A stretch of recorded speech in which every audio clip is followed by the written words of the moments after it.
hayaan mo siya. Pero gawin mo to. 1. Hayaan mo siya kasi hindi mo siya pag-aari. En Corintos 7:15. Kung ang hindi sumasampalataya ay humihiwalay, ay hayaan siyang humiwalay. Hindi mo siya pag-aari para ikulong. Pag pinilit mo yung ayaw na sayo, ikaw ang masasaktan araw-araw. At totoo yon. The more you chase, the more they abuse. Si Lord nga hindi namimilit. Apocalypse 3:20. Okay, tumutok-tok. Katok lang siya, hindi niya sinisira pinto. Kung si Lord nga nagre-respeto ng free will, tayo pa kaya? Shoo, magpakasaya ka. Pero kay Lord hindi sa paghihiganti. Awit 37:4, magpakaligaya ka naman sa Panginoon at bibigyan ka niya ng nais ng iyong puso. Magpaganda ka. Yes!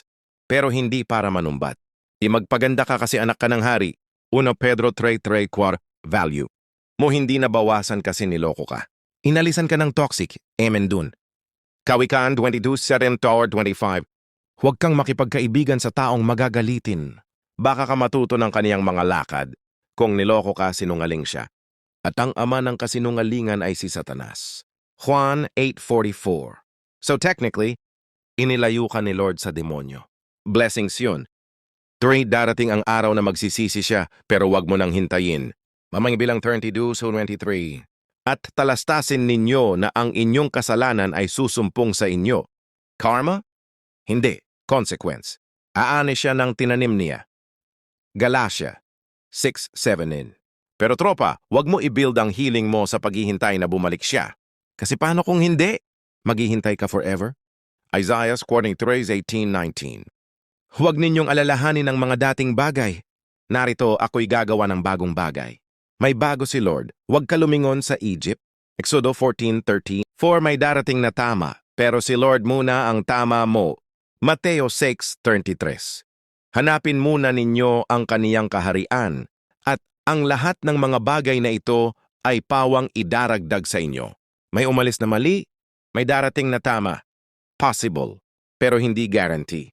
Ang guarantee lang, hindi ka iiwan ni Lord. Hebreo 13:5. Si Oseas, niloko siya ng asawa niya. Nagpakabayani pa. Pero inutusan siya ni Lord, yumaon ka uli, ibigin mo ang isang babae. Oseas 3:1. Bakit? Para iway sa kung paano kita'y minahal ni Lord kahit nagloloko tayo sa Kanya. Pero hindi lahat Oseas. Minsan ang utos ni Lord, layuan mo na. Bago na ang plano ko. Isaiah 55:8-9. Sundalo ni Kristo ng Respi. Tropa, 3 bagay lang panghawakan mo ngayon. 1. Hindi kasalanan mo na niloko ka. Siya ang sumira ng tipan, hindi ikaw. Malachias 2:14-16.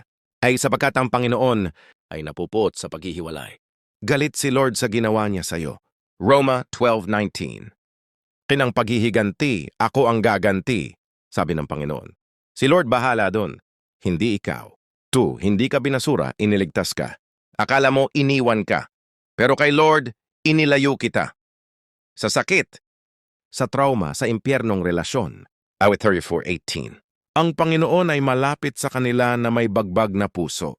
3. Ang worth mo hindi nabasag kasi niloko ka. Isaiah 43:4. Mahalaga ka sa aking paningin at kagalang-galang at aking inibig ka. Hindi ka second choice. Hindi ka option. Ikaw ay pinili, tinubos, mahal na mahal. Efeso 1:4-7. Kaya imbis na maghabol, lumuhod ka. Imbis na magmakaawa sa tao, umiyak ka kay Lord. Kasi siya lang ang hindi ka iiwan. Deuteronomio 31:6. Type, iniligtas ako ni Lord. Kung ito season mo, umiiyak ka ngayon? Okay lang yan. Awit 35. Ang pagtangis ay tatagal ng magdamag, ngunit ang kagalakan ay dumarating sa kinaumagahan. Mag-uumaga din yan, tropa. At paggising mo, wala na yung bangungot. Si Jesus na ang katabi mo. God bless. Yakap.